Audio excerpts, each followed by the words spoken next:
माला की तो प्लानिंग पूरी तरीके से फेल जाती है क्योंकि एंगेजमेंट में मन्नत उसके चुंगल से निकल जाती है और यहाँ जो इल्जाम उसके ऊपर लगा करके इससे एंगेजमेंट से बाहर करने वाले थे ये सच में अपने प्लान में पूरी तरीके से फंस जाती है, जो स्टोरी को डाइवर्ट करती है, जो काफी बेहतरीन है। तो बात करें एपिसोड की स्टार्टिंग है, तो एपिसोड की स्टार्टिंग में माला सी होती है। फिलहाल तो चुनरी को पार करके ये सोचते हैं कि ये इल्जाम मन्नत पे डाल करके अब मन्नत को इस घर से निकलवा देगी, हमेशा हमेशा के लिए यहाँ से दूर भिजवा देगी। लेकिन यहाँ इसको पता नहीं होता है कि आगे जा करके ये खुद ही अपनी प्लानिंग फंसने वाली है। वहीं दूसरी ओर क्वेश्चन में जब मन्नत किचन में होती है कुछ सामान लाने के लिए, जैसे कि एक आदमी ने बोला होता है कि तुम्हें कुछ लाइट लानी है, तो ये चली गई होती है गोडाउन में और वहां से लाइट लाने वाली होती है। तब तक वहां विक्रांत आ जाता है और वो क्या करता है, जैसे ऊपर चढ़ी होती है उस सीढ़ी को हटा देता है, बोलता है कि तुम मुझ पर ट्रस्ट करते हो ना, चलो कूद जाओ।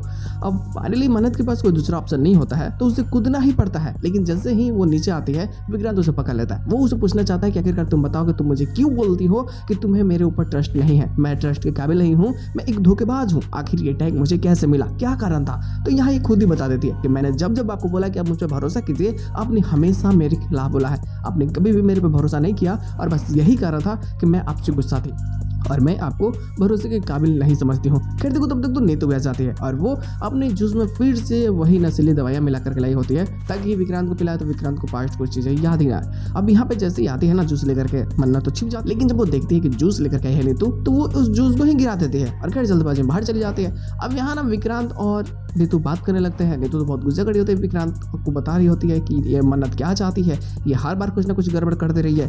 तो तब तक मन्नत क्या करती है कि किचन में जाते देखते हैं कि वो वही बैग है जिसमें से कुछ दवाइयाँ निकाल करके नीतू ने मिला था और नीतू का ही बैग होता है, तो ये उस बैग में से दवाइयाँ निकाल लेते हैं। खैर देखो यहाँ रोने भी आता है जो नीतू को समझाना चाहता है और अब नीतू को समझाना चाहता है कि तुम समझती हो, तुम जानती हो कि तुम्हारा बेटा किससे प्यार करता है, लेकिन तुम्हारी जिद के कारण वो माला से शादी करने के लिए राजी हो जाए। तुम्हें पता नहीं है कि वो माला को पसंद भी नहीं करता। अब यहाँ नीतू तुम बोल देती है भाई देखो जो चीज़ें ठीक है मन्नत से अच्छी है और मुझे वो पसंद है, और ये बोल करके वो यहाँ से चले जाते हैं। खैर मन्नत का तो काम हो चुका होता है, वो दवाइयाँ निकाल चुकी होती है और इसके एविडेंस को सबूत में वो क्या करेगी कि चेक करवाएगी और तब आखिरकार पता चल जाएगा कि ये कैसी दवाइयाँ हैं और ये क्यों दी जाती हैं। फिर देखो इसके बाद हमें नेक्स्ट प्लॉट वेल डायरेक्ट अगले दिन से देखने को मिलती है क्योंकि अब एंगेजमेंट है और यहाँ एंगेजमेंट सभी लोग होते हैं, सभी लोग खुशियाँ मना रहे होते हैं। माला तो बहुत खुश होती है कि भाई मैंने चुनरी फाड़ दी है और मन्नत फंसने वाले हैं, लेकिन मन्नत तो यहाँ से ऐश्वर्या को सबक सिखाने के लिए निकल जाती है। अब माला को समझ नहीं आता कि ये ला अब मैं तो फंस गई, चुनरी तो मैंने ही फाड़ा है, कहीं ये मेरे पे शक ना जाए घूम फिर करके तो मेरे ही कहीं घर में धन ना हो जाए, क्योंकि वेल उस चुनरी की महत्व बहुत ज़्यादा होती है विक्रांत के घर में।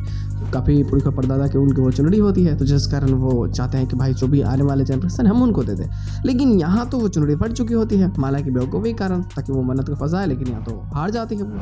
और इस आग बबूला होने के बाद में कहने के तमाशा क्रिएट करने की कोशिश करेंगे, लेकिन जो स्टोरी लाइन हमें पोस्ट क्वेश्चन में देखने को मिलती है वो और ज़्यादा बेहतरीन हो जाती है। हालांकि इसके साथ एपिसोड की एंडिंग करती जाती है, बट जो पोस्ट क्वेश्चन है वो बेहतरीन है क्योंकि वेल विक्रांत भी इसको कन्फ्रंट करता है और बोलता है कि तुम्हें आखिर फर्क क्यों नहीं पड़ रहा, मेरी एंगेजमेंट होने जा रही थी, एंगेजमेंट हो चुकी है, ये वो 917 और तुम बताओ तुम मुझे प्यार करती हो कि नहीं करती हो।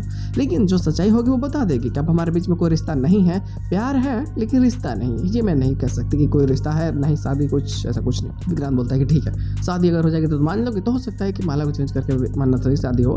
फिलहाल तो ये क्या करती है कि चली जाती है ऐश्वर्या के पास में और उससे सारी सच्चाई जानना चाहती है। ऐश्वर्या भी इसको पकड़ लेती है रंगे हाथ की, आखिरकार तुम क्या छानबीन करना चाहती हो और तुम मेरी सच्चाई जानना क्या चाहती हो, तुम मेरे पीछे क्यों पड़ी हो।